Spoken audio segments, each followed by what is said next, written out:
Hello বন্ধুরা, এরকম viral trending photo দিয়ে ভিডিওতে কিভাবে কনভার্ট করবেন চলো দেখে আসা যাক। প্রথমে গুগল ক্রোম ব্রাউজারটা ওপেন করে নেব। সার্চে গিয়ে গুগল জেমিনিটা সার্চ করে নেব। ফার্স্ট লিঙ্কে টাচ করব,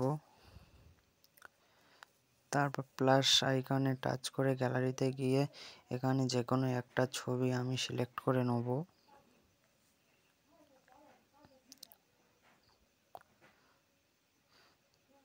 তো ছবিটা সিলেক্ট করে নেওয়ার পর ডেসক্রিপশানে যে ফর্মটা দেওয়া থাকবে সেটা কপি করে এখানে পেস্ট করে সেন্ড করে দেবো। তো এখানে একটু টাইম লাগবে। তো ছবি আমাদের রেডি হয়ে পাঠিয়ে দিয়েছে। তো ছবিটি ডাউনলোড করার জন্য একবার টাচ করুন, সেভ অপশান আছে, সেভ করে নিন। এবং ফটো থেকে ভিডিও কনভার্ট কীভাবে করব। তো গ্রোক অ্যাপ্লিকেশানটা প্রথমে ওপেন করে নেব। তো তোমরা প্লে স্টোরে পেয়ে যাবে।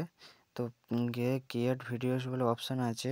তো ক্রিয়েট ভিডিওসে টাচ করলে তো ছবিটা দিয়ে দেবে। তো ছবিটা দিয়ে দিলে অটোমেটিকলি নিজে নিজে ভিডিওতে কনভার্ট হয়ে যাবে। তো নিচে কাস্টমাইজ করার অপশানও আছে, আপনারা চাইলে কাস্টমাইজ করে নিতে পারেন। তো দেখুন কত সুন্দর ভিডিওটা দিয়ে দিয়েছে। তো এরকম ভালো ভালো ভিডিও পেতে চ্যানেলটিকে সাবস্ক্রাইব করুন ও ভালো ভালো ফর্ম পেতে চ্যানেলটিকে সাবস্ক্রাইব করুন। দেখা হচ্ছে নেক্সট ভিডিওতে।